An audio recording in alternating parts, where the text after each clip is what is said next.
Jennifer Santos. Eu sou a Larissa Maiara. E esse é o Quarta com Moda. No Quarta com Moda de hoje, nós vamos receber Kalil Nepomuceno. É um estilista cearense autodidata com mais de 30 anos de carreira.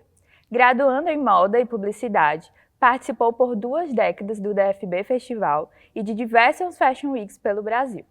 Reconhecido por suas criações autorais, com texturas marcantes e acabamentos de alta qualidade, o Kalil é referência no cenário de moda cearense. Engajado em causas sociais e ambientais, destaca-se por projetos sustentáveis como Reciclocidades, que ganhou projeção nacional e internacional. Kalil, é um enorme prazer ter você hoje aqui com a gente. Imagina, a gente está muito feliz. Meu, acho que é de vocês. Para a gente começar o nosso Quarta com Moda, a gente queria começar com as perguntas iniciais para te conhecer melhor. E já dando um pontapé na nossa conversa, a gente queria saber como foi o teu primeiro contato com a moda. Gente, eu acho que eu já nasci pronto para moda. Você já foi escolhido? Eita. Porque desde criança eu venho de avós. A minha avó costurava e ela fazia uma moda meio voltada para alta moda, assim. Ela vestia as ricas da cidade. Ela fazia vestidos de noiva, ela fazia vestidos de debutante. E eu não conheci minha avó, diga-se de passagem. É só testemunho de pessoas, os ancestrais, os parentes, que falavam: sua avó costurava um vestido de noiva impecavelmente, fazia do buquê ao bolo da noiva, além de educadora e poetisa. Então eu acho que eu trago a veia artística da minha avó. Eu nasci com ela, porque eu com 7 anos de idade eu era apaixonado por moda. Eu me lembro que aos 12 anos de idade tinha um programa de moda na Rede Globo, que era com a Cristina Franco, uma apresentadora que tinha uma voz assim deslumbrante, e era todos os sábados. Eram apenas, eu acho que 3 minutos pontuados falando de tendências de moda europeia, e eu não perdia um. Eu estava na sala ali todo dia, ansioso para chegar ao programa da Cristina Franco. E ali foi que foi aflorando essa vontade de conviver, de me relacionar com a moda, que hoje eu me relaciono muito bem, e partiu desde a infância, porque aos 16 eu já desenhava os vestidos das amigas no colégio. Perfeito, então é algo realmente passado assim, como de sangue mesmo, né? Hereditariedade, né? Exato. A gente quer saber quais são suas principais inspirações na hora de criar assim, uma coleção. Pronto. Quando eu não tinha essa maturidade com a moda, eu me inspirava nos grandes estilistas europeus. Na década de 90, que foi quando eu iniciei, que era Christian Lacroix, Saint Laurent, Emmanuel Ungaro, eram os estilistas da época que faziam muito sucesso. E no início do ano 2000 já foi Jean Paul Gaultier, eram os mais contemporâneos, né? Depois veio o Dolce & Gabbana. Mas assim, eu me inspiro na moda em tudo, na rua, nas pessoas que passam. A moda me traz inspiração na natureza. Às vezes eu fico contemplando uma palmeira e vendo o quão a riqueza de cores que existe na passagem do tronco até a folhagem. Gente, é uma paleta de cor absurdamente linda. Às vezes a pessoa diz assim: Kalil tá pirando, mas não é. A natureza ela é extremamente inspiradora. Se você quiser ter uma inspiração de paleta de cor fantástica, busca na natureza que você não erra. Foi algo até que eu estava compartilhando recentemente com alguns amigos. Quando a gente está nesse processo de criação e dentro desse mundo da criatividade, é muito fácil a gente tornar qualquer coisa e conseguir mergulhar nisso, né? Então, assim, a gente pega uma parede branca e consegue mergulhar na textura, consegue mergulhar no que ela transmite e a partir disso fazer uma coleção, E quando você sabe externar isso, é mais fantástico ainda, que eu tenho amigos que dizem assim: o Kalil vê beleza onde a gente não vê. Mas é verdade, eu me expressando através da forma que eu falo, que eu mostro, eu termino convencendo que aquilo é real, que é bonito de se ver, se você observar, sabe? Eu acho que a gente que trabalha com moda, com coleção, consegue fazer isso o que os poetas conseguem, pegar um sentimento e transformar num texto, né? Transformar numa música, a gente consegue transformar numa coleção. E moda é isso, é você vivenciar e saber materializar essa vivência. Traduzir Através da moda. Exatamente. E já partindo realmente dessa questão das suas inspirações, a gente queria entender quais foram os teus mentores, tuas referências no começo da carreira. Aquelas pessoas que estiveram mais pertinho, te acompanhando, enfim. Os meus mentores, quando eu comecei moda, não tive o privilégio que vocês hoje tem, que são as faculdades de moda que estão aí para deixar preparados para o mundo, né? Para vivenciar, para aprender a escolher qual caminho que vocês vão seguir dentro da moda. Os meus mentores, na verdade, foram cursos simples de técnico de moda, que eu fiz no Senac, que era a única especialização que tinha na época, era desenho de moda, e eu tinha uma pessoa que chamava Marisa Parente. Eu tinha 16 anos de idade, foi o meu primeiro emprego, entre aspas.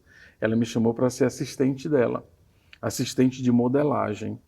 E ela modelava para as indústrias de confecções. Essa mulher é impecavelmente boa.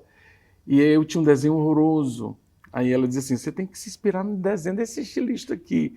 E ela me mostrava o desenho do Antônio Fernandes, que é humorista, que é escolástica, que tinha um desenho de moda, um croquis belíssimo. E eu falei, gente, eu ainda vou desenhar desse jeito.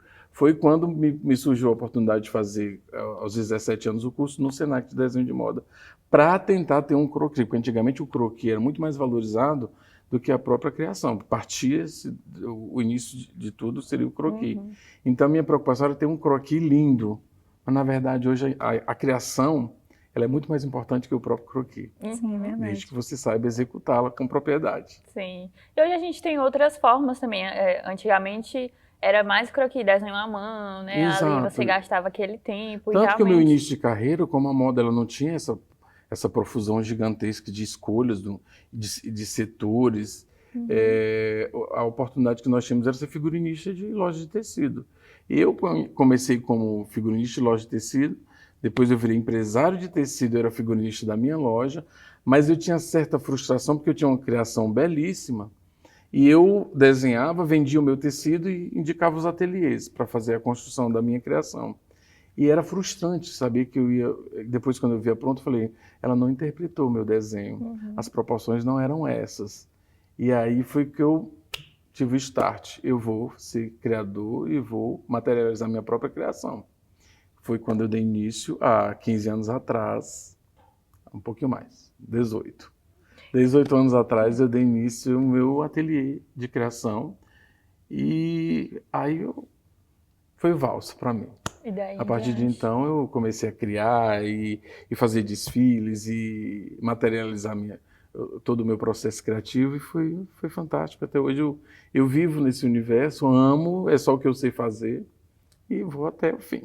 Continuando falando desse processo, você costuma buscar referências em elementos nordestinos aqui da região? Eu acho importantíssimo que a gente não fuja das nossas raízes, até porque nós temos muita cultura. Sim. E a nossa cultura é muito rica para se extrair muita coisa com relação à moda.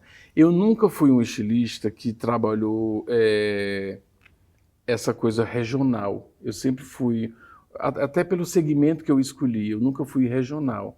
Assim, eu tenho uma moda regional. Talvez se eu fosse regionalista, eu tivesse um conhecimento nacional muito maior com minhas criações. Se eu tivesse utilizado lá no começo as minhas artesanias e tivesse assumido esse processo criativo até hoje, talvez eu tivesse um nome muito mais intenso dentro do Brasil. Mas as minhas buscas iniciais foi muito uma moda europeia, muito voltado para a alta moda. Então a alta moda, ela não hoje em dia eu não tenho mais esse pensamento, porque você pode inserir a artesania, você pode inserir o regional dentro da alta moda, mas nós não tínhamos essa linguagem. O Brasil, nós não tínhamos uma propriedade na moda, a gente sempre copiava o europeu. Sim. A moda vinha pronta de lá e a gente copiava e fazia as coleções inspiradas na moda europeia. Então eu vivi isso muito no começo. Hoje eu já aplico o regionalismo, eu já aplico a inclusão na moda, a sustentabilidade. Eu hoje tenho uma maturidade com a moda muito mais real do que o meu início de carreira. Mas isso é crescimento, é maturidade e só vem com o tempo. Vocês, jovens, já estão pegando tudo pronto. Eu tive que passar por todos esses processos. Vocês, eu digo prontos entre aspas. Vocês já têm toda uma indicação e de escolha, de saborear o que vocês realmente querem fazer com a moda.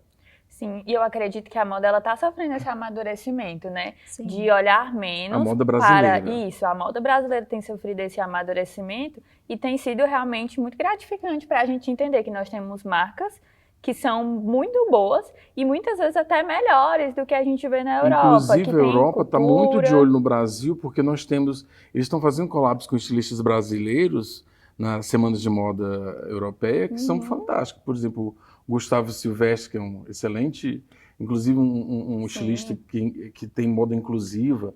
Ele fez aquele trabalho de crochês com os presidiários e ele desenvolveu aquela coleção que fez collab com o Kevin Germanier. Kevin Germanier, estilista europeu, que fez uma collab com o Gustavo Silvestre na semana de moda, agora a última, que foi um desfile, eu acho que um dos mais absurdos que eu já vi na minha vida. Foi lindo mesmo. Entendeu? Então eu acho que a moda do Brasil, já existe um novo olhar para a moda brasileira. Ela está se fortalecendo no universo. Sim. E é muito essa questão, como você falou, há 18 anos atrás a gente não tinha esse amadurecimento, a gente não tinha esse olhar, até porque por questões mesmo de globalização, a internet, acho que ela facilitou muito essa comunicação, da gente se enxergar como moda, se enxergar como criador. Exatamente. Então, é muito esse processo. Eu acredito que a partir de alguns anos para frente, a gente vai poder ter ainda mais acesso e poder contribuir ainda mais. Exatamente. E já falando dessa questão de identidade, né, como você trouxe, que você não se coloca muito nesse lugar de criador regional, né? Mas como você identifica essa sua identidade visual nas suas criações? Bom, a minha moda ela é muito peculiar. Eu tenho várias características como criador, porque eu sempre busco estar surpreendendo a cada coleção que eu desenvolvo. Então, tipo assim, a minha característica peculiar como criador é que eu sou multicolorido, sabe? Todas as paletas elas estão inclusas. Eu sei brincar com essa colorimetria, sabe? Porque não é fácil você fazer uma coleção multicolorida. Você tem que realmente saber dosar, saber, sabe? Saber compor. É uma maestria, que nem música. E então, as pessoas já esperam sempre uma coleção do Kalil, aquela efusão de cores, de criações, de referências. Eu já tive até pessoas que chegaram para mim e disseram assim, Kalil, você não precisa provar mais para ninguém que você é super criativo. A pessoa, na verdade, que dizia que eu era over. Você poderia filtrar sua coleção e fazer uma coisa mais limpa. Aí eu respondi para ela, mas eu não sou limpo, eu não sou clean, eu sou over mesmo, com muito orgulho. Então, é a minha identidade de moda. Eu sei mixar muito bem as composições entre pedraria, textura, cor. Isso é uma característica muito da minha roupa. Aí eu faço uma coleção, como do ano passado, foi a Savoir-Faire. Esse ano eu vou surpreender menos. Eu vou vir com uma coleção super limpa, paleta de cor bem clássica, bem discreta, muito sutil, pontuar alguma coisa com dourado. Na verdade, eu achei que eu ia não surpreender, e todo mundo se surpreendeu, porque ninguém esperava vir uma coleção tão sofisticada, de paleta tão simples, e foi um sucesso. Aí depois eu fiz a coleção que a gente estava conversando ali nos bastidores, que foi a Gueto, que foi uma coleção construída dentro da comunidade, que foi assim uma explosão de cores e foi absurdamente linda. Perfeito. Maravilhoso. Já falando da Gueto, eu queria que tu entrasse nesse assunto, falasse mais sobre essa coleção, qual foi a motivação dela. A Gueto foi a minha primeira coleção inclusiva. Eu sempre gostei muito do social. Eu sempre flertei com um desfile que trouxesse alguma coisa, que tivesse inclusão com a comunidade ou com cooperativa de bordadeiras, de crocheteiras. E eu sempre apelei para esse sentido na moda, né? Eu acho importantíssimo que a moda seja inclusiva. E aí me veio um start de fazer essa coleção com a comunidade. Aí eu comecei a procurar comunidades que tivessem cooperativas, ou de crocheteiras, ou de fuxiqueiras. E aí eu tive o apoio do Instituto Cearense, não sei se a gente pode falar aqui sobre, Claro. mas é um instituto que eles abraçam muito a moda, eu acho fantástico, e eles abraçaram o meu projeto, que aí eu capacitei mulheres da comunidade, fuxiqueiras, que era um processo mais rápido e mais criativo, criativo e mais rápido, porque o crochê, eu ia precisar de 6 meses para desenvolver essa coleção, 6 meses a 1 ano, que o crochê ele é mais demorado. Sim. Então eu disse, eu vou fazer fuxico, que é um artesanato simples, a peculiaridade do artesanato fuxico, a gente aborda sempre dentro da casa de pessoas humildes.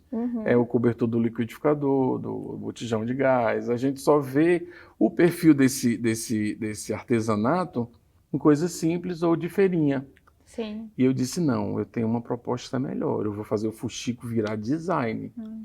E aí eu capacitei 40 mulheres fuxiqueiras, de comunidades bem simples mesmo, eram mulheres em estado de vulnerabilidade social, e nós desenvolvemos. Então, essa capacitação foi fantástico, o envolvimento com elas, assim, quando eu levava peças prontas, quando eu desenvolvia o croquis na frente delas, e elas entendiam que aquele simples trabalho que elas estavam desenvolvendo ia virar uma peça de design que ia ter, assim, que desfilou, inclusive, o Brasil inteiro.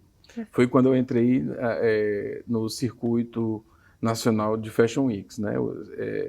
CNFW, que é do Flávio Kian Cartes, que ele é que leva todos, ele é um cearense, tá? Ele que tem patenteado todos os Fashion Week de todas as cidades do Brasil. Só não o São Paulo Fashion Week, que já é do Paulo Bosch, né? Que eu acho que nem é mais. Enfim. E aí eu fiz o projeto das fuxiqueiras e desenvolvi peças incríveis, tanto masculinas como femininas, e criei a coleção Gueto porque ela nasceu dentro do gueto, foi dentro do Beco do Céu, que é uma comunidade que tem aqui em Fortaleza, e eles têm um projeto lindo de inclusão com a comunidade. Lá você encontra todo tipo de pessoas que produzem alguma coisa, desde a parte elétrica, da parte funcional de costura, de artesanato. E aí eu peguei as mulheres do artesanato e eu acho que foi uma das coleções, a Gueto foi uma das coleções mais significativas para mim, na minha carreira. Foi aí que veio o pulo do gato, foi o divisor de águas. Pulo do gato. O pulo do gato. O divisor de águas entre eu trabalhar uma moda inclusiva e aí depois veio um projeto de sustentabilidade, que é o último projeto que eu estou fazendo agora, que para mim está sendo uma experiência fantástica. E foi isso, a Gueto me deu esse estalo para... Esse start, né? Esse start para eu ter uma visibilidade mais ampla sobre moda inclusiva e moda sustentável. E aí eu rodei todo o Brasil, fiz Santa Catarina, fiz Rio Grande do Sul, Mato Grosso do Sul, Recife, Brasília e Fortaleza. Apresentei ela aqui. E aí depois aí eu entrei na onda dos projetos.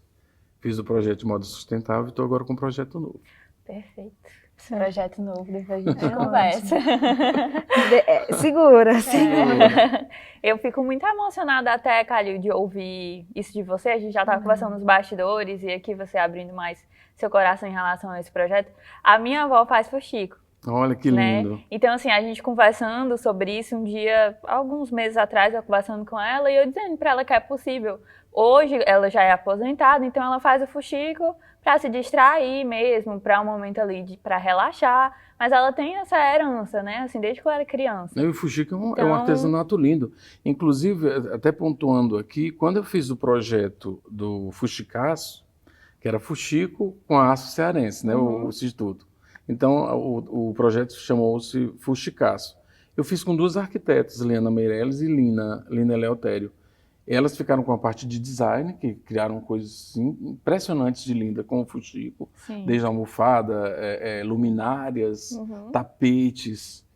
E tinha um pouco da sustentabilidade, porque o fuxico é extremamente sustentável.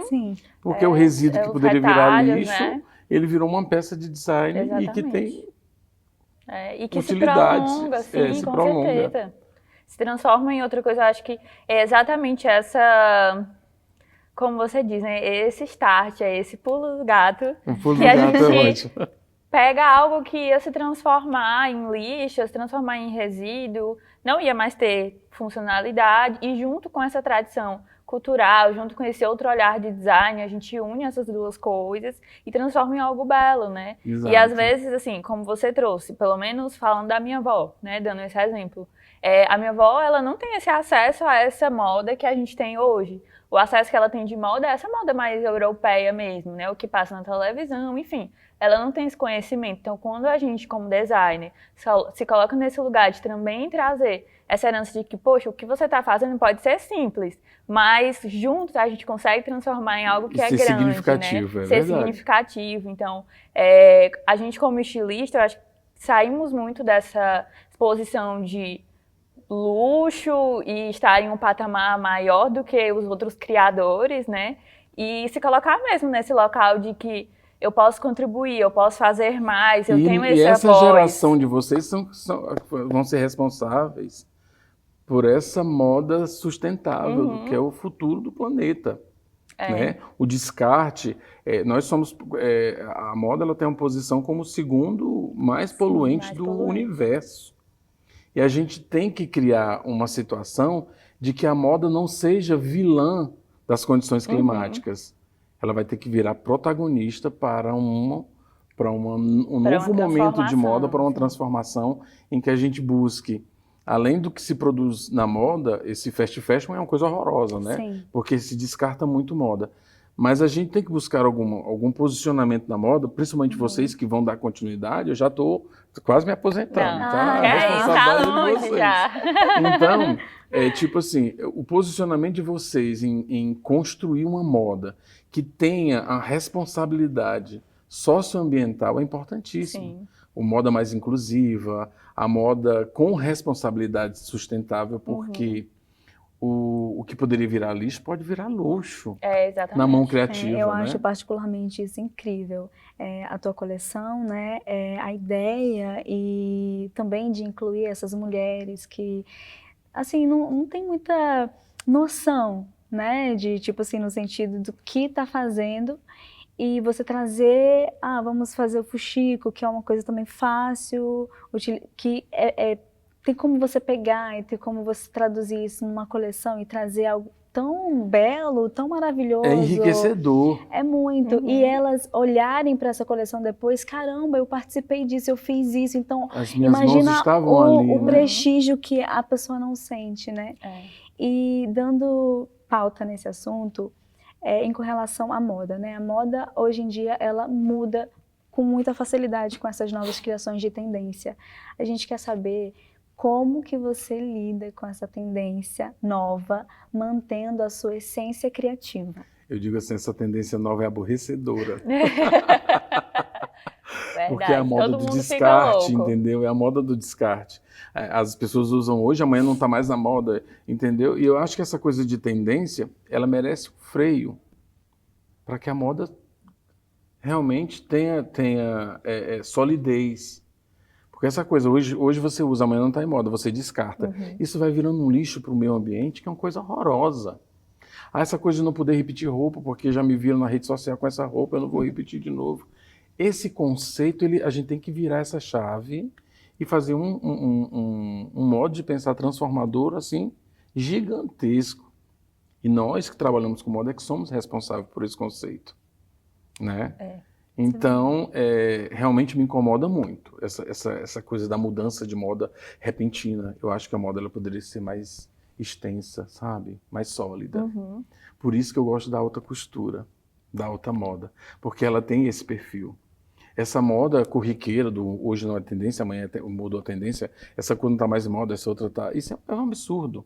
Isso só gera consumo e lixo. Muito lixo. Era algo até que eu estava lendo essa semana, algumas semanas, na verdade, sobre a diferença entre você comunicar a moda e comunicar consumo, né? Falando sobre influência, sobre influencers, que sempre que a gente ouve de alguém que de fato trabalha com moda, que estuda moda, é totalmente contra essa cultura do consumo desenfreado, de que a gente não sabe nem onde vai parar. Hoje o que tá na moda é o crop, de amanhã já é a blusa longa, depois de amanhã já é a batinha, e aí você é um ciclo vicioso, inclusive até de acesso, né? Porque isso limita também o acesso a certas pessoas, a certos tipos de corpos, enfim, a gente está só cortando as pessoas. E o público do clássico é muito mesmo. restrito, e só quem tem essa contribuição de realmente ter uma moda que tenha solidez e que se estenda o uso da roupa por muito mais tempo, é a moda clássica, que não sai de moda. Sim. Ela não segue tendência, sabe, a fio. Sim, né? exatamente. E aí, já falando um pouco sobre isso que você trouxe, sobre a alta costura, como é para você fazer essa moda de luxo, mas que tem um propósito? Tem um propósito no final, que tem esse viés social, esse viés sustentável? Eu já construí no longo da minha carreira pessoas que consomem a minha moda. A minha moda eu tenho um público seleto que me mantém, eu me sustento de moda, que é difícil sustentar de moda no Brasil, por conta exatamente desse consumismo exacerbado. Então você hoje está programando uma coleção, amanhã você terminou de desenhar, ela já não é mais tendência, porque já entrou outra. Mas assim, eu consigo inserir na cabeça das pessoas o quão é importante o design, o quão é importante a construção daquela roupa, como foi feita, sabe? A manualidade que ela levou para chegar àquele resultado, que hoje é importantíssimo a gente ter a manualidade, está inclusive muito em alta, tudo que tem trabalho de artesania, do feito à mão, está extremamente em alta. E a gente faz com que as pessoas tenham consciência do valor daquela peça. E é aí onde eu consigo conviver com essa relação da moda, do consumismo, desse fast fashion e da moda com propriedade. Entendeu? Que é a que eu faço. Por isso que é tão importante você estar nesse lugar de comunicação, né? Isso. De estar sempre se colocando como protagonista mesmo das suas criações. Você levando para o seu público a importância daquilo. E eu acho que toda semente lançada, ela não é lançada fora, né? Tudo que a gente fala, tudo que a gente está ali batendo na tecla, as pessoas estão ouvindo. Então, até uma hora mesmo brota, né? Então até mesmo a oportunidade de a gente estar aqui no podcast, estar falando sobre isso. As pessoas que estão assistindo, elas estão ouvindo e isso não vai sair como jogado fora, né? Eu até costumo dizer assim, que a moda, ela assumiu um posicionamento de vilã com essas mudanças climáticas. Sim. E a gente tem que virar esse jogo e reverberar para que a moda seja protagonista na inclusão social, na sustentabilidade, na reciclagem, no upcycling, você aproveitar uma peça que você tinha guardado que não tem e você fazer reuso dela e prolongar a vida útil dessa peça. Essa consciência de quem trabalha com moda é que a gente tem que perpassar para os próximos, porque senão ninguém nunca vai chegar a uma consciência de moda. E a moda, como a segunda maior poluidor do universo, que gera lixo para o universo, tem que começar a se posicionar de modo diferente. Aí nós vamos virar protagonista da moda, do meio ambiente, de salvar o planeta, de tudo isso. A gente gostaria de saber como nasce um vestido de festa no seu ateliê, assim, do momento do esboço até a peça final. Eu costumo dizer para os meus amigos que me fazem essa pergunta que eu sou um acervo de criação pela experiência que eu tenho de lidar com a moda de mais de 30 anos. Então, na mente da gente ficam conexões, imersões, que eu mergulho muito nesse universo da moda e eu sou muito curioso. Eu sou um estilista que eu tenho 53 anos e eu não paro no tempo. Eu não vivo de passado, eu sou só presente, presente e futuro, presente e futuro, presente e futuro. Então eu estou sempre em imersão com o que estão criando de novo, quem são os novos estilistas, o que está em alta, quais são os processos que funcionam. Então eu não parei no tempo. Pelo contrário, a experiência, a bagagem, mas assim, todo tempo me atualizando. Esse processo criativo é sempre atualizado. Eu não paro. Eu estou sempre fuçando alguma coisa, buscando, pesquisando, e eu acho isso muito importante para quem quer ser vanguardista da moda. Você não pode parar no tempo. É que nem um médico, você tem que estar sempre se atualizando, estudando, mergulhando nesse universo. E aí, eu tive uma pontuação de um stylist essa semana que é bem famoso, vocês devem conhecer. Ele é muito bom, que é o Levi Arruda.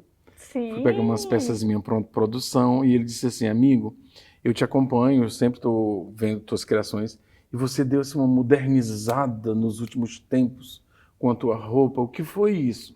Por quê? Porque as pessoas esperam sempre o vestido de festa. E eu confesso que uma coleção que você leva para passarela de festa, ele é uma linha tênue entre o brega e o chique. Ou você acerta ou você erra tudo. Então, para eu colocar uma coleção de festa, de vestidos de festa na passarela, tem que ser impecável no nível ali Saab ou Zuhra Murad. Então, eu preciso ter muita grana para fazer um trabalho desse. Então, para eu ser assertivo, para onde é que eu vou? Vou para o street fashion. Aí eu trago para a minha moda, o meu casual chique, pontuações do que eu gosto, que é o brilho, é o bordado, é a textura, é o relevo. E eu faço essa construção de uma moda urbana chique, que ela pode ser tanto usada na rua como numa festa badaladíssima. Aí eu faço essas conexões dentro da construção da minha roupa. Esse é o meu processo criativo. E às vezes eu digo assim, eu bagunço meu processo criativo todo, mas no final dá certo. Porque eu não vou dentro da estética que pede, que a gente aprende da universidade.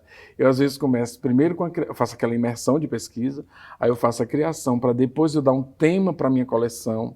É tudo diferente, porque às vezes as pessoas criam um tema, vai buscar inspirações, aí vai, né, faz a imersão de pesquisa para poder fazer o desenvolvimento.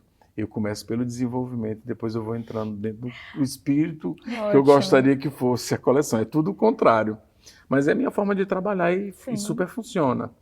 Então, o meu processo criativo, vocês que vão vir cheio de técnicas, se porventura tiver um estágio comigo, ele faz tudo o contrário, mas no final dá certo. Logo a gente criaria um painel magético, semântico. Eu crio o painel depois de tudo pronto. Olha aí, tá, isso aqui tá lindo. Mas revelando um segredo nosso, às vezes a gente também faz um painel imagético, dá umas mudadas no painel imagético no final, que faz mais sentido. Quando eu faço o painel, aí eu saio trocando tudo no final, porque nada mais funcionou, porque a mente trabalha toda hora. A mente criativa é uma máquina turbinada no grau 10, porque é verdade. É toda hora. Eu crio um modelo, está lá feita a modelagem no Mule, e aí eu vou dormir pensando naquilo dali e falar, não, eu devia mudar aquilo, eu devia mudar a posição. É uma loucura. Não sei se vocês já assistiram o filme Lucy. Já assistiram Lucy? Lucy. Que já assistiu, né? É uma moça que acontece alguma coisa com ela no meio do filme, eu nem lembro muito bem. Mas eu sei que no final do filme é como se ela usasse 100% do cérebro. Sim. Entendeu? E aí ela se transforma, se coloca em outro lugar, enfim, é muito bacana. Pois eu sou essa luz. Pronto. Aí eu até brinquei com meu namorado esses dias e falei, quando eu tô em coleção, parece que eu sou a Lúcia, assim, a cabeça não eu para. Eu também, gente, eu acordo de madrugada para desenhar assim, uma coisa loucura. que eu sonhei. Sabe, às vezes eu acordo e fico, eu devia mudar. Aí eu vou desenhar logo para não esquecer. Aí quando eu chego de manhã no ateliê, no horário que eu acordo, né? Aí as mulheres dizem assim, não, ele surtou de vez, manhã, porque aí eu mudo tudo e quando fica pronto elas dizem, realmente, você tem propriedade e sabe o que faz. Porque eu fico fã do meu próprio trabalho, aí depois eu enjoo de ver, mando esconder, e só tiro o próximo da coleção, porque senão eu vou mudar de novo. E é incrível, eu amo o que eu faço, sou apaixonado por moda.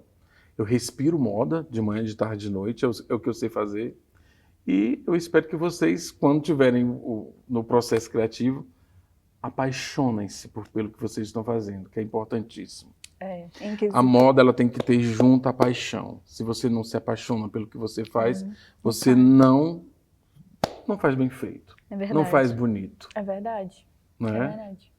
Sempre que eu tô, assim, nesse processo mesmo de fazer coleção, principalmente aqui na faculdade, que a gente é muito incentivado a estar sempre criando, de uma forma saudável, né? Não essas criações que a gente vê hoje, que é um mês, a gente realmente tem um processo muito bacana de criação.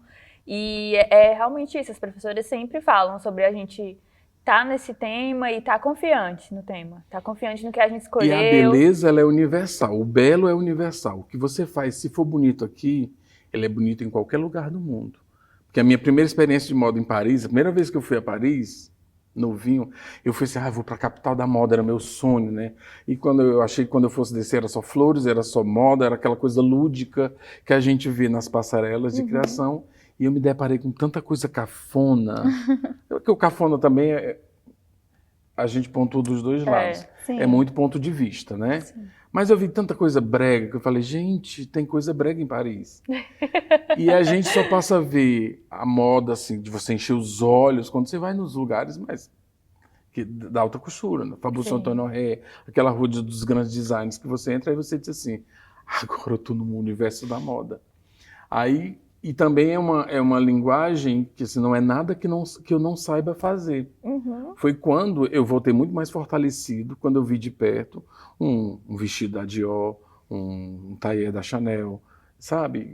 Uma peça do Dolce & Gabbana que eu pude ver, a refinitura, que é o acabamento, que eles chamam em italiano, o acabamento de uma roupa do Dolce & Gabbana que é impecável. Mas não é nada que a gente não saiba fazer. Muitas vezes a questão é só estrutural, maquinário, matéria-prima, que a gente não tem acesso. Mas, assim, é fascinante. O universo da moda é fascinante. Quando você começa a se apaixonar por moda real e que você consegue ter esse contato, esse encontro real com a moda, com esse expoente de moda universal, dos grandes estilistas, aí você diz, gente, é isso aqui que eu quero pra mim, nunca mais eu abandono. Amor à primeira vista. É, amor à primeira vista. Eu sempre tive esse amor, assim, em grande profundidade pela moda. Mesmo desde pequenininho e até hoje. Assim, eu sempre me deslumbro com algo que ainda não está no meu alcance. Mas não é nada que eu não saiba fazer. Eu tenho até um bordão que era da minha avó. Isso foi feito por mãos humanas, então eu sei fazer. Perfeito. Acho que é um bordão que vocês têm que levar para a história de verdade. vocês. Nada é impossível para um criador. É muito bom, vou anotar essa frase no meu caderno e lembrar todos os dias. Era um bordão da minha avó, que era costureira. Isso foi feito por mãos humanas, então eu sei fazer. E ela fazia. Eu tenho esse mesmo intuito. Se foi feito por mãos humanas, eu consigo. Só se eu não tiver acesso à matéria-prima e o maquinário para desenvolver igual. Mas tendo acesso, né? É muito importante você estar sempre como você falou, que você está sempre pesquisando, sempre se inovando e de fato se desafiando, não se colocando nesse lugar de eu já faço para essas pessoas e tá bom, tá ótimo, vou continuar fazendo. Mas eu acho que o quê do estilista é exatamente esse, o quê do criador é esse, é estar todo dia buscando algo novo, buscando inspirações novas, se desafiando. E para mim sempre tem algo novo acontecendo na minha vida. Por exemplo, eu nunca na minha vida pensei em trabalhar com sustentabilidade. Eu não tinha essa visão de moda. Eu não tinha essa preocupação e essa responsabilidade.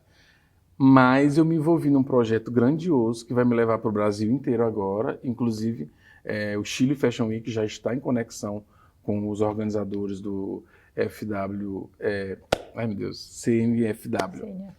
Circuito Nacional Fashion Week.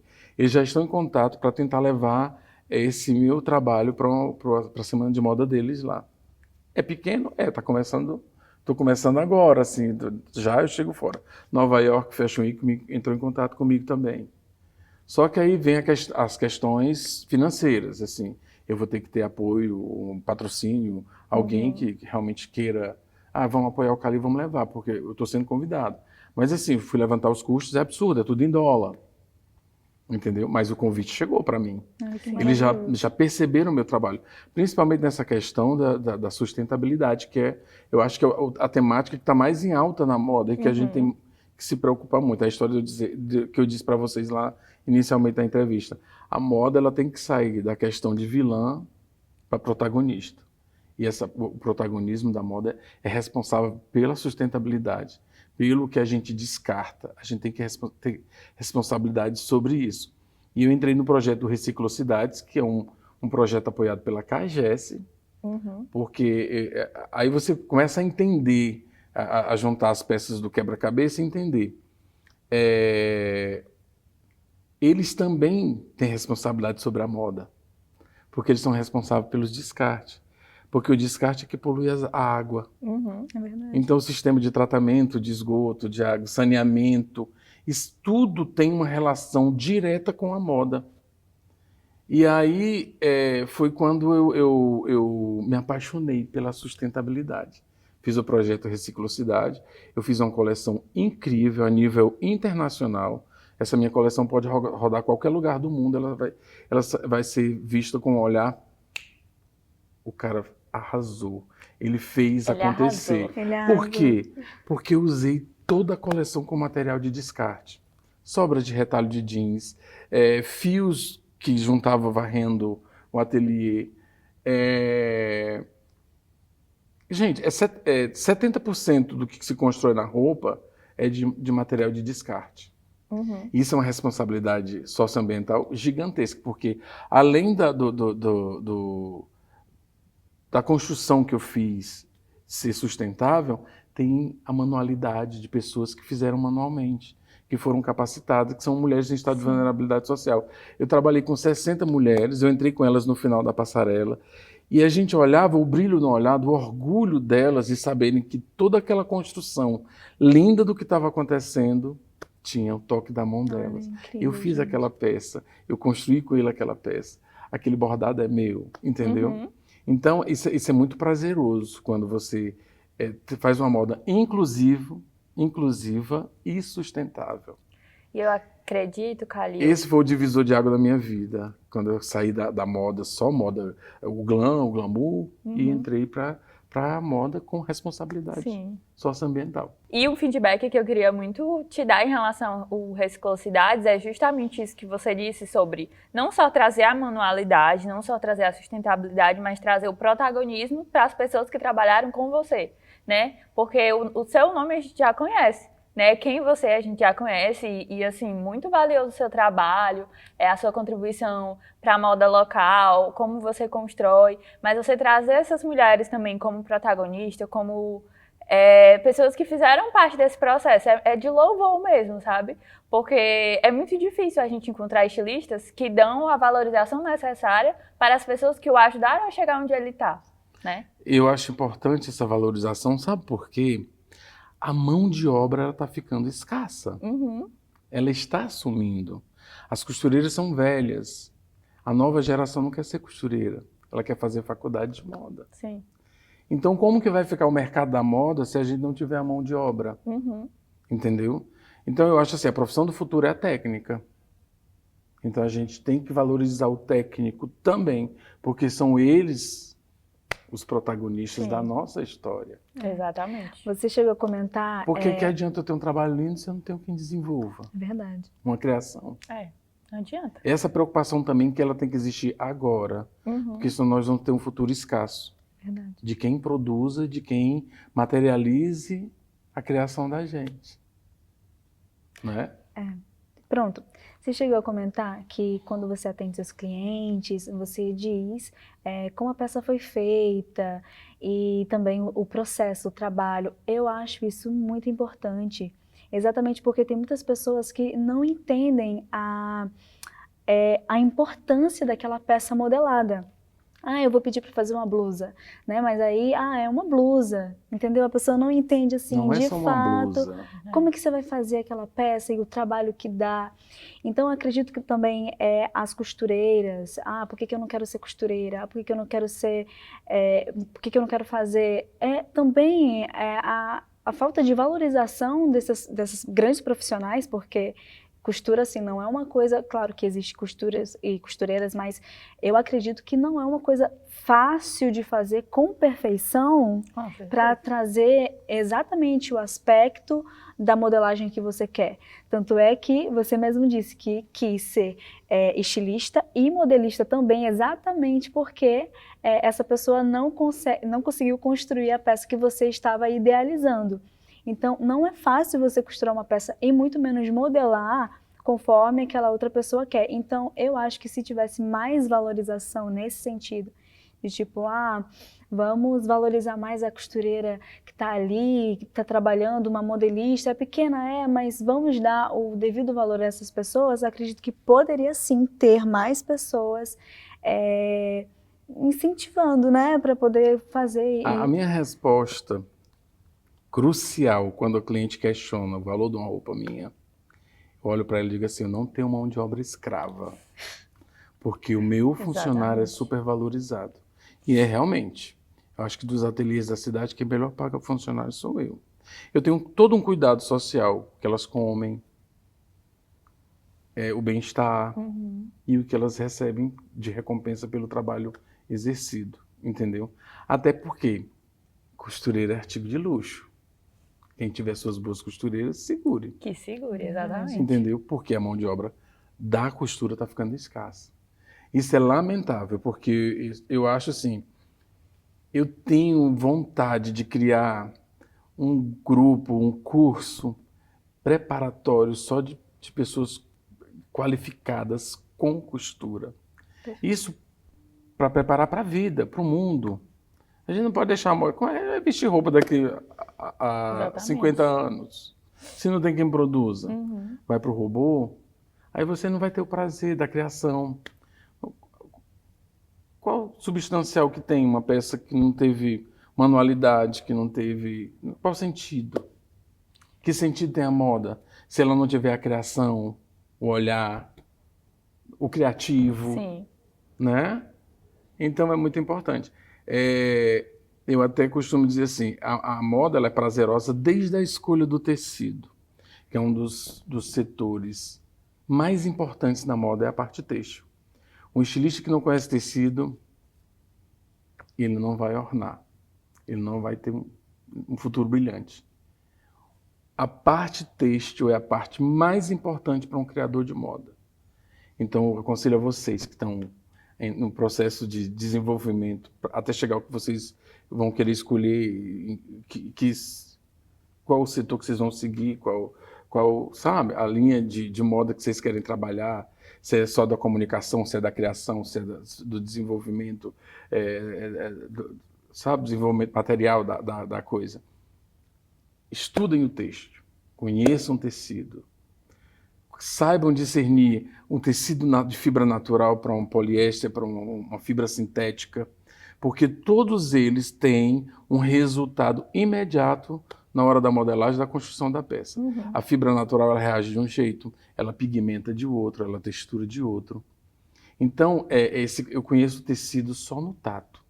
De olhos vendados, eu sei se ele é sintético, se ele é poliéster, se ele tem poliamida, se a fibra é natural, se é seda pura. Então, esse conhecimento é muito importante. Para mim, foi muito legal eu ter virado empresário do setor têxtil antes de ter montado o meu ateliê e ter a materialização do meu produto. Porque eu tive um conhecimento com as minhas viagens, escolha de tecido, eu era comprador da minha própria loja. Então, eu lidava com gente com muita experiência no setor têxtil. Velhinhos que estavam lá, dono da indústria têxtil, me mostrando o processo de criação de uma seda pura, desde o bicho da seda até a fiação, até a lavagem para deixar ela branca e a estamparia. Então, é um processo lindíssimo de se ver. O processo da fibra natural é absurdo de lindo.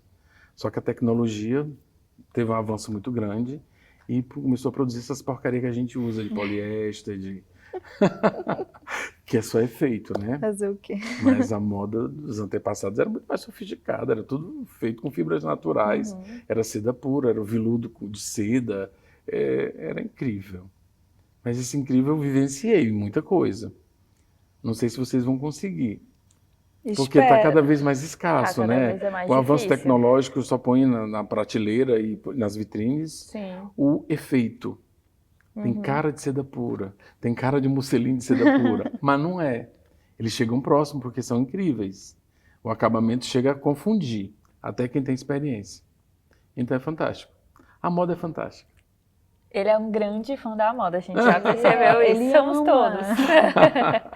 Já Somos falando todos. sobre essa questão que você disse sobre antigamente, hoje, eu queria muito que trouxesse a tua visão sobre como você acha que está se comportando essa moda autoral no Brasil hoje e como você vê esse futuro acontecendo. Eu acho que o Brasil é um celeiro de grandes criadores. Nós temos gente jovem aí. Por exemplo, tem o Maurício, se eu não me engano, é Maurício Duarte, que é da Amazônia. Um rapaz super jovem que participou agora da Semana de Moda Internacional, que ele trabalha só com fibras naturais, sementes, buriti, a palha do buriti. E ele faz um trabalho absurdo. Então, eu penso que nós somos os próximos. O Brasil está em alta. Pelo menos no aspecto de moda, sim. Porque a gente tem muita coisa para explorar dentro de fibras naturais, de textura, de pigmentação natural. Principalmente porque a moda ela agora tem um novo olhar para essa questão da sustentabilidade. Então, daqui a um tempo, as pessoas vão valorizar quando olhar e dizer, essa tua saia foi pigmentada com a semente de alguma coisa. Entendeu? É linda essa tua camiseta, ela é feita com a fibra natural do bambu e com a palha de buriti. Então, eu acho que a moda ela ainda tem muito para ser explorada com as reservas naturais que nós temos, tanta coisa que a gente pode explorar. E até Então eu acho que o nosso futuro de moda é absurdo. E até pelas diferenças das regiões, né? Cada região do Brasil tem muitos detalhes e cada cidade tem os seus. É muita cultura para ser peculiaridade. explorada, até através do design. Uhum. São Luís do Maranhão, eu não conhecia. O Boi do Maranhão, para mim que gosta de cor, aquilo foi um acervo cultural de ideias que eu ainda vou pôr em prática, que ainda ferve aqui dentro, e ainda vou fazer uma coleção inspirada no Boi do Maranhão. Porque, gente, eu extraí tantos detalhes fantásticos que podem ser materializados no design de moda, que é absurdo. Então, o Brasil é um celeiro de cultura e de criação, que para um bom criador é uma imersão de conhecimentos fora do comum. Sim. É louvável até. Pronto. A gente quer saber agora uma parte assim que acho que em algum momento todos nós vamos passar, mas para você, qual foi o maior desafio assim na sua carreira? Você olhava assim, ai meu Deus do céu, é agora, talvez eu desista. Olha, para criar não existe desafio, existe vontade. Sim. O maior desafio para um criador é lidar com o outro, é o cliente. Esse é o maior desafio. Você tem que ter muita psicologia para lidar com o que o outro quer e você acertar. Uhum. Porque a tua mente está aqui pensando, mas às vezes você não sabe interpretar o que a outra pessoa está pensando, o que ela quer. Mas eu tenho uma sagacidade nessa psicologia. Às vezes, assim, é um desafio, eu digo, mas eu gosto do desafio. Eu vou conseguir. Vamos superar. Geralmente consigo. Às vezes dá certo. Às vezes tem umas decepções. A vida não é só flores, para ninguém. Às vezes tem umas frustrações que são horrorosas na moda. Poxa, eu devia ter feito assim. Por que eu não fiz assim? Uhum. Mas na próxima eu acerto. Entendeu? E é justamente esse olhar muito bacana E a de moda, se superar, né? Esse glam que as pessoas criam com relação à moda, ela só existe na vitrine e na passarela. Uhum. Porque quando a gente vira estilista que tem um negócio, você tem que matar um leão todo dia. Às vezes 2, 3. É muito difícil, porque não é só criação. A criação é fantástica, a parte da pesquisa. Quando você vai materializar que você tem que lidar com o material humano, aí vem as frustrações, vem os desgostos, vem a ira, o ódio. Ai, que ódio! Mas, com jeitinho, a gente vai conseguindo e faz acontecer. E para se manter, a gente precisa entender que os desafios acontecem. Os desafios acontecem porque você não faz tudo só. Você sempre precisa. O coletivo ele é importante por isso. Você não constrói uma coleção sozinha.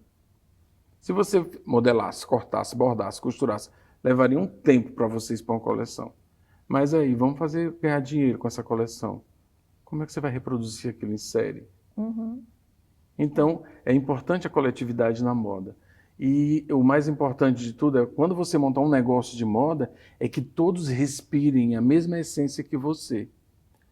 Isso aí é só com o tempo. Hoje, as pessoas que lidam comigo sabem exatamente que aquilo vai dar certo. Tem coisa que eu já nem, assim, que eu crio, que eu nem preciso chegar lá para fiscalizar.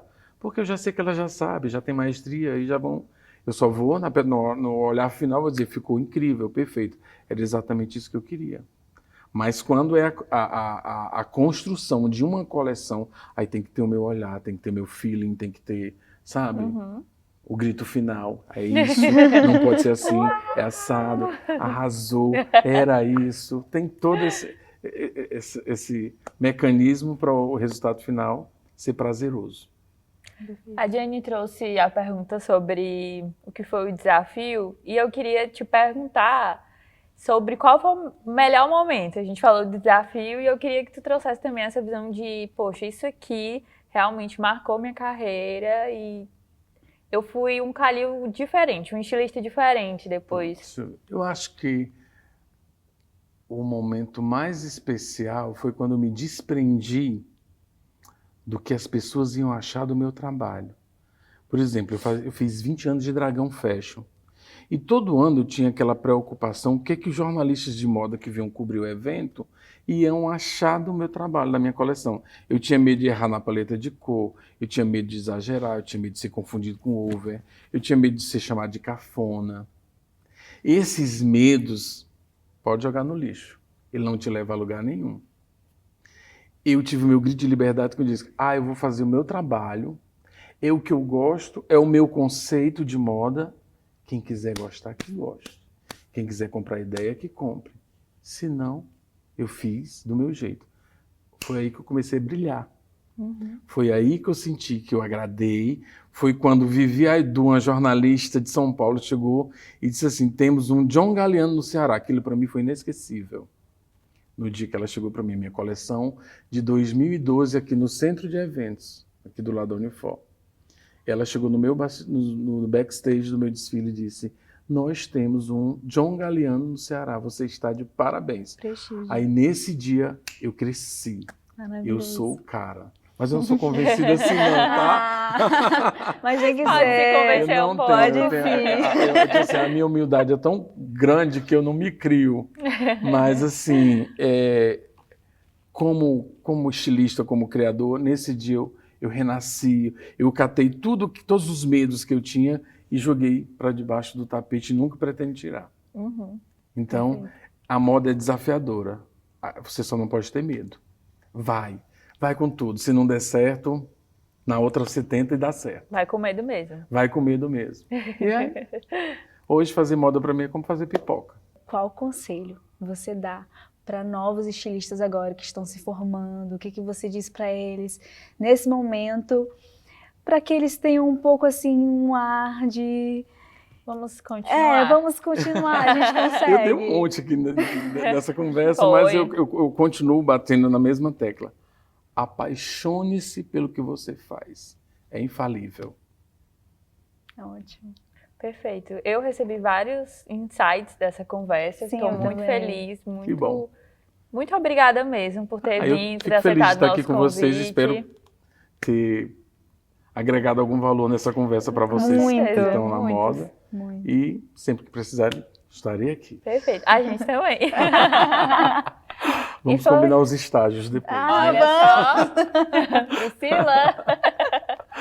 Amei. E esse foi o nosso Quarta com Moda. A gente fica muito feliz de quem assistiu a gente até aqui. E até a próxima. Um beijo.